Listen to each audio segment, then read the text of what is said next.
Hello, EDLS 710 candidates. Dr. Palermo, your instructor in EDLS 710. I hope with this first week you'll get a quick idea of how I like to run this asynchronous blended class of some online and some face-to-face interactions. Each week I will make a video and basically tell you the expectations and the due dates for that week, as well as some explanation and a little bit of mini lecture. I'll try to keep them brief, and here we go. Again, I've organized the content for the whole class into weeks, and it's important to check in at the beginning of each week, and if you do the stuff, do the readings and the writings and the Blackboard assignments that are due that week, you can easily keep up with this course. I do urge you to look at the course calendar and get an overview of where we're going and what the assignments will be. I am front loading a lot of the work, and the major work, the major assessment for this semester is the SAP. So if you don't know or are still kind of fumbling around about what the SAP might be, I want you to start thinking about that this week. So this week, I've asked you to make a video to do a brief candidate introduction, and I've seen one ELF video so far there. There are some readings that I want you to do, so you got to get the books and get started on the readings, as well as a short article about authentic leadership, and to read this PowerPoint. I'm going to come back to the PowerPoint in just a minute. And here's the reading, the authentic leadership. I'm going to say something about that in just a minute too. But first, again, I would like to meet you. You've been together for a while, but please show me that you have some technological prowess. It's one of the standards that you're to meet as a rising superintendent, that you know a little bit about technology, and that if you're not a digital native, that you can at least get on board with this much, because this old professor can figure out how to make and upload a video, so you can too. Just a brief video. Who are you? Where do you work now? What are your future goals? Talk about your projects just a little bit, and in terms of the SAP, what is going to be your district? Is that the full school district in which you currently work? Is it another organization?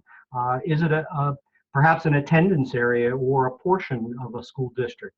Whatever you have used for some of the other systems analysis plans, the SAP is another continuous improvement project where you're going to be looking at some data, doing a needs analysis or a needs assessment, comparing the needs with the best practices, and making recommendations to the superintendent along with a marketing plan about how you might address that need.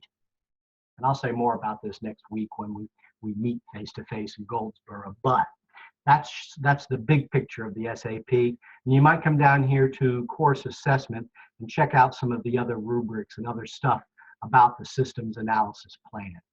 So here is where you're going to read about it, a little bit that I know about it, and also attach and submit your portions, A, B, and C, D, E is the way I've divided it up, for formative assessment in Blackboard. I'll say more about how I do that, but you'll have an opportunity for a formative assessment on each of these pieces of your SAP prior to submitting it in TaskStream when it's all done at the end. So what about, what do I have to read and what do I need to do this week? You have Learning for Leadership, I hope. Get this book and read chapter 1. There's a reflection and there's a Blackboard posting that you need to do for that. Heart of Coaching, I would like you to get and skim and read the introduction to this book at least. You don't have an assignment to do in that this week, but I'd like you to start with the introduction for Heart of Coaching. And then also want you to do some reading here that I've loaded. Analyzing the Curriculum is an article, and it was previously, that's not right, sorry. Okay, let's get back here. The Journal of Authentic Management Education has this article by Erickson about authentic leadership. And it details a master's level, a graduate level assignment that had been given by the professor, and I'm duplicating it in essence. And it asks you, it assumes that self-knowledge, that you need to know who you are and what you believe to lead others.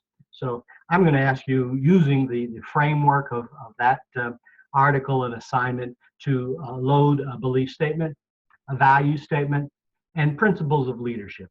And again, I've broken it down, so I hope that'll be self-explanatory. If you'll open those documents, read, and follow the directions. After you have read chapter 1 of Drago Severson's Learning for Leadership, there's a reflection down here, so you just click on that. It takes you to Blackboard, and you, yeah, same with the one up above. If you click on that, it will show you where to post your video. Click here, and it will tell you about the posting for Learning for Leadership. Now, as far as analyzing the curriculum, the SAP is a systems analysis plan. The focus in this course is curriculum and instruction. So systems do lots of things, but one of them is to take a body of knowledge, a curriculum, and deliver it to students in such a way that they should master it. How do we judge mastery these days? Well, for better or for worse, usually with a high stakes testing, EOGs, EOCs, that kind of tests, which yield standardized achievement scores. When you look at the achievement scores for your district, where are we falling down on the delivery of the curriculum? Is third grade reading, are third grade reading scores low? Algebra scores low? Perhaps it's a particular subgroup or subcategory of children who are not mastering the curriculum. Why?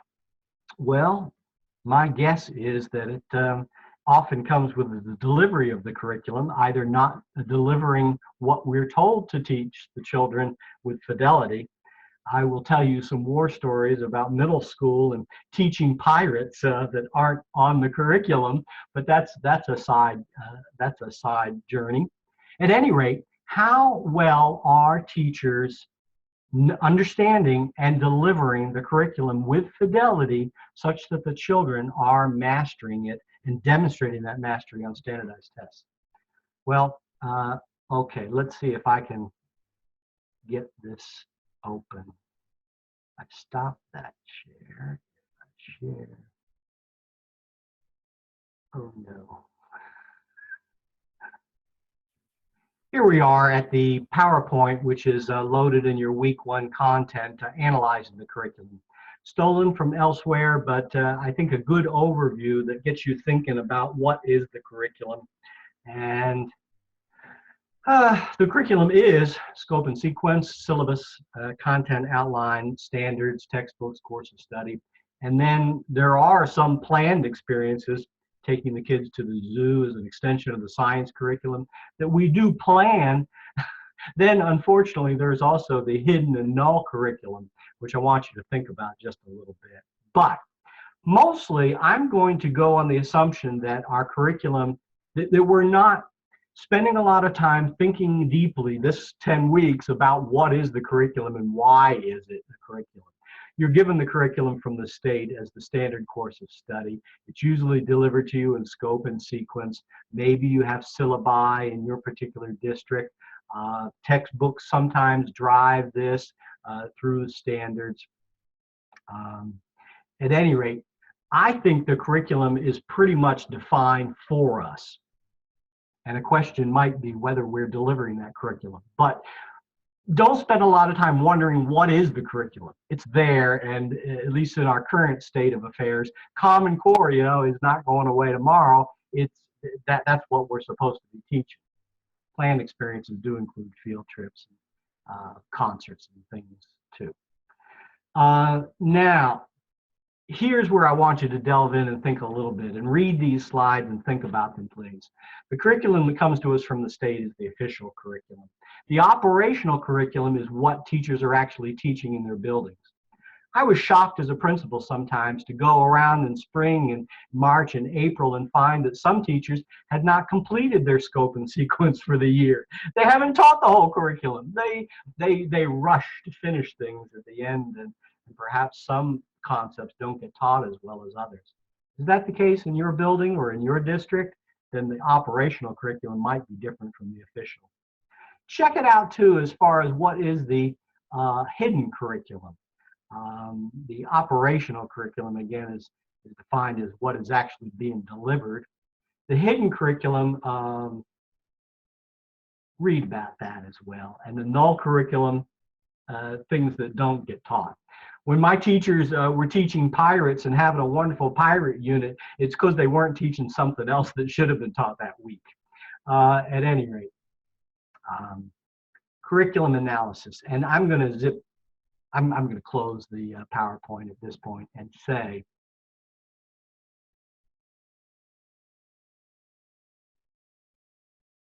read the PowerPoint, please. Think a little bit about curriculum. Think about your SAP and what might be the difference between the official and the operational curriculum. Also, this might point directions toward possible training for some folks. You might look at the training that the district is doing to try to help teachers better implement the curriculum, know the curriculum, and meet students' needs. That's going to be the driver. We'll talk some more when we get together. Please write to me with questions if you have them at jpalermo@gardnerwebb.edu. But that's pretty much it for a week 1 overview, and that's the way I'm going to be teaching this course these 10 weeks. Right, if you have any questions, and if we need to schedule some time face-to-face, I will certainly do that. Bye.